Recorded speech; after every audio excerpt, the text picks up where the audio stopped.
大家好啊，歡迎嚟到西貢阿龍呢個頻道。今日介紹一個菠蘿輋北港坳村咧，嗱3房嘅佈局，全新樓，3房1廳，光纖應該見到佢到咗㗎啦。咁啊，木紋磚嘅地下啦，新穎裝修啦。呢啲設計而家都係新穎㗎，因為啲鋁窗都係用啲灰色嘅。雙浸玻璃啦，嗱見到超厚嘅雙浸玻璃，成寸厚啊！30冷氣嘅，即熱式熱水爐，係啦，半開放式嘅廚房嘅。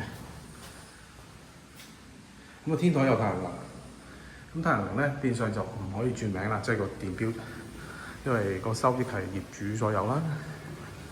咁啊，但係租客嘅得益就有半個頂咧係有蓋遮嘅。車位方面咧，電車位1000，業主話好似包埋電費啊！呢度戴下頭盔先。咁普通位就600，唔知有冇睇錯㗎？係啦，嗱有晒蚊網㗎啦，呢隻10隻蚊網嚟嘅。依家租金21000，有埋天台嘅。呢度都有個洗衣機位嘅，佢廚房亦都廁所亦都有嘅。咁啊睇下你哋中意啦。嗱頭先廁所位呢度係有，冇洗衣機位嘅呢度，搞錯，係啦。不過咧佢有埋廁所有埋電位啦。咁如果你想整一個有啲改裝嘅智能廁所板咧都得嘅。因為西貢咧係用食水去沖廁嘅，咁變咗譬如小米嗰啲智能廁所就啱用嘅，因為佢唔可以用鹹水嘅。呢度仲有個洗衣機位，我睇漏咗。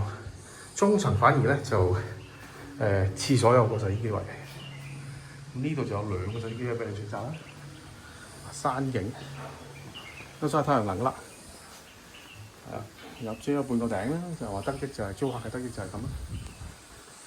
呢度離西貢市中心5分鐘左右嘅啫，非常之近。咁啊21000，中層就16000，地下17000。係啦，有興趣就揾我啦，全新喺度，複式就33000。呢間係21000嘅，多謝收看呢個頻道。嗱呢度又有個洗衣機位㗎，3個洗衣機位啊！好，多謝收看呢個頻道。